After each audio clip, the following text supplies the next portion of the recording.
halka mustaqbali ben şu Alparian kanalımın Maral Koşu'da adlı kanalımın üyesi Maral Aman'ın Koşu'da var.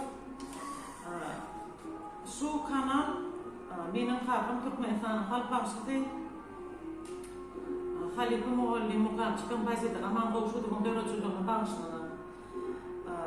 Bizim maşalamız kakam Aman'larda Koşu'da ayette diri gelip görünlüğünü şu yıl onun 80 yaşının jubiley toyunu belirlemelidir. Ama bu vakit bize nefil etmedi, o 2020 yılda 78 yaşına dünyadan öttü. Kakam bakır şeyle üyüp köşe adamdı, seyredip oturda ol, öğrenin huzur gayratını, Belarus ülkesini, kulluk eden dövürlerini görkedenken.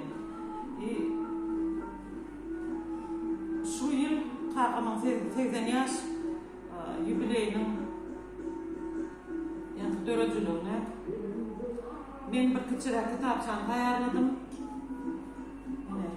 Şu an elimde saklar oturduğunu kitapçan adı benim kakam Aman'da Koşu'dur.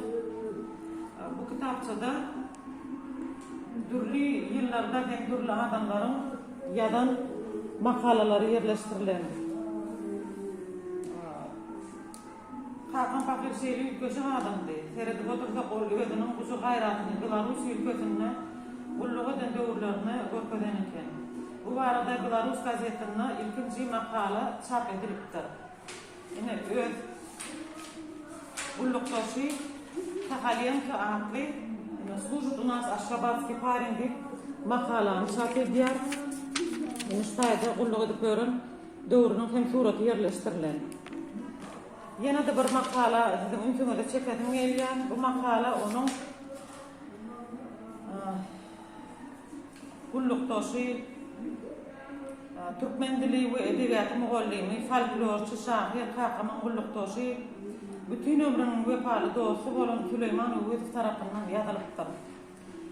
92. yılda. Yani şu makala arzular kursakta qarramaya deyip edebiyat ve sunuğu gazetine yerleştirilen. Dıştayda hem ikisinin kulluk dövrünün suratını yerleştirdim ben.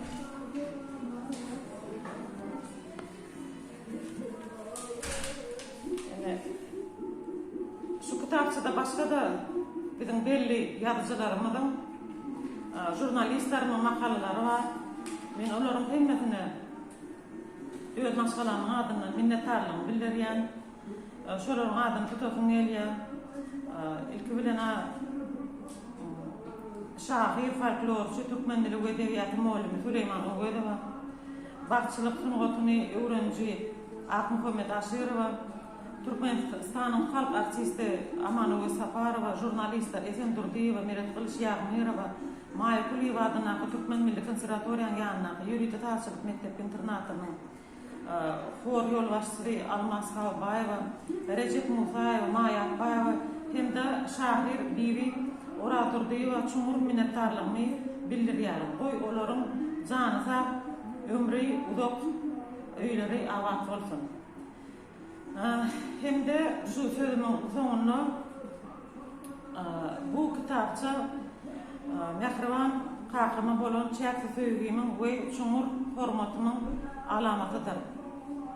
Kakamın döröcülük mirasını döröden aydın sağları hem de nota geçirilen milli mukamlarının üstüne yine de entek geçirmeli işlerken olar eğer de gıdıklanyan olsanız video yazgılar internet, YouTube kanallarda mirasım mukam ve benim kanalımda Maral Koşu'da adlı kanallarına yerleştirilen hem yani de şu kanala koşulan hem de beni kollayan adamlara Türkmen halk sağlığını qoğurup hem de format koyan adamların hemmesine ben öz çumur minnettarlığımı bildiriyorum. Tanrı yakasın.